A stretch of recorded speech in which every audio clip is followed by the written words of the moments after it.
This is Midweek Politics with Dave Pakman.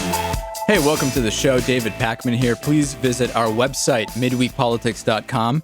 The website's back up. The website got hacked suspiciously close to when we did a certain interview on the show, but we've rebuilt the whole thing from the ground up. It's actually better than ever. And if you're getting our newsletter, great. If you're not, midweekpolitics.com is the place to sign up. We have a lot to get to today. We'll have ACLU attorney Bill Newman coming in on the show. Also, David Chura will be in studio, author of I Don't Wish Nobody to Have a Life Like Mine. Book's actually over here. I'll hold it up for our TV audience. It's pretty fascinating about kids sent to adult prisons. They'll both be here a little bit later, assuming they can find the studio, which is never a guarantee, as we know. I was actually on the West Coast over the weekend. And part of last week in California, I was presenting at the Grassroots Radio Conference, and it was pretty interesting. I had never been in San Francisco, and the conference was north of San Francisco in Humboldt County, which I'm told is pot country. Essentially, a lot of people go up there to grow pot. And it was interesting. It was definitely different. I mean, I'm not used to driving 10 miles without not so much as an exit off of the highway or even a road to turn on. And met a lot of great people, including Jeremy Landsman from Alaska, who set us up on KWMD up there, as well as Bob Young from KNYO, our affiliate in Fort Bragg. You know what's amazing?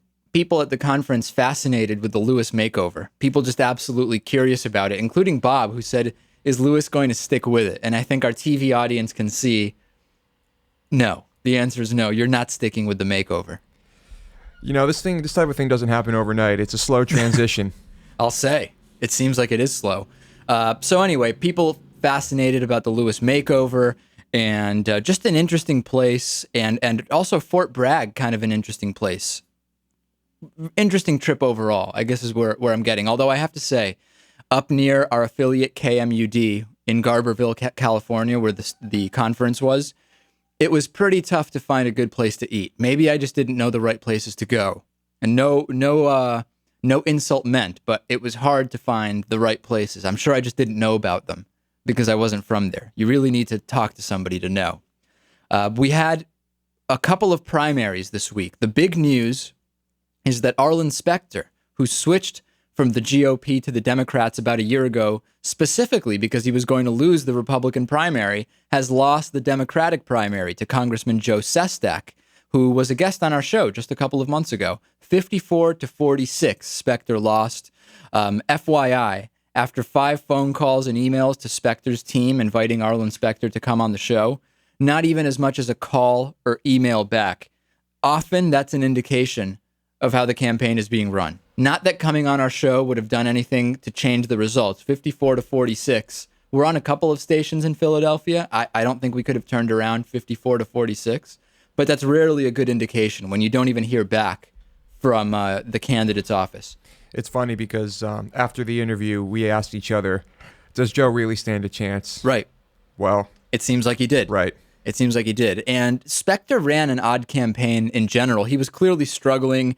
He had this weird videotaped cell phone exchange with another politician that came off really weirdly. He even had a gaffe where, speaking in front of a Democratic group that endorsed him, he referred to them as Republicans. And I'm not kidding. He did this twice. Here's the first example.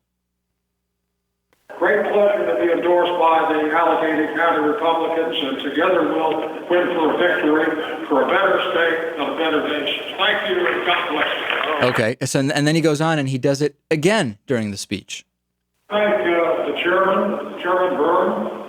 I thank the Allegheny Republican Committee for endorsing me for the Democratic nomination. It led me to a... Okay.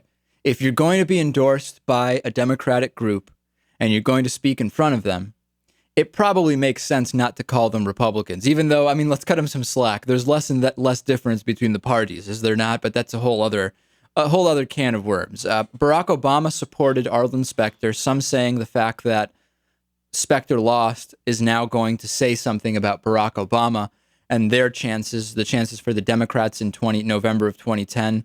I don't know. I don't know if I buy that.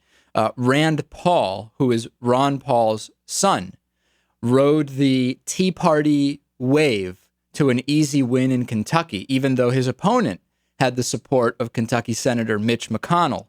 I wish I had the clip. Rand Paul, in his victory speech, one of the slowest deliveries I've ever heard, just the strangest way of speaking, almost like he didn't want to make a mistake, and he was just speaking really slowly to accomplish that, which is funny because Richard Blumenthal, who is a Connecticut Senate hopeful, actually made a mistake. He said that he served in Vietnam when he actually didn't.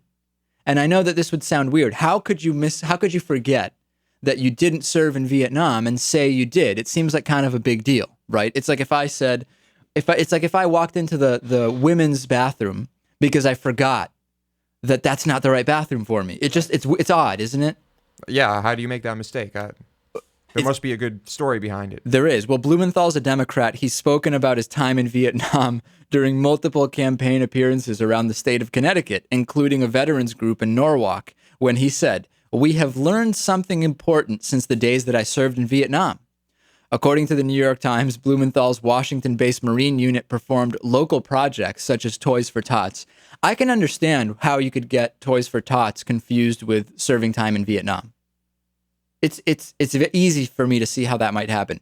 And then he also said, "I remember the taunts, the insults, sometimes even physical abuse when he returned from Vietnam. When we returned, we saw nothing like this. Let's do better by this generation of men and women."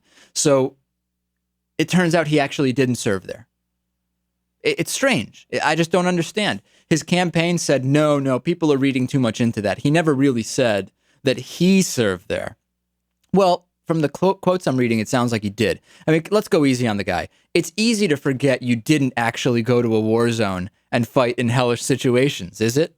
It's easy to forget that. I actually thought I had served in Iraq for several years until just a couple months ago, a local paper reminded me I actually didn't. I actually had never been in the military. It happens to the best of us.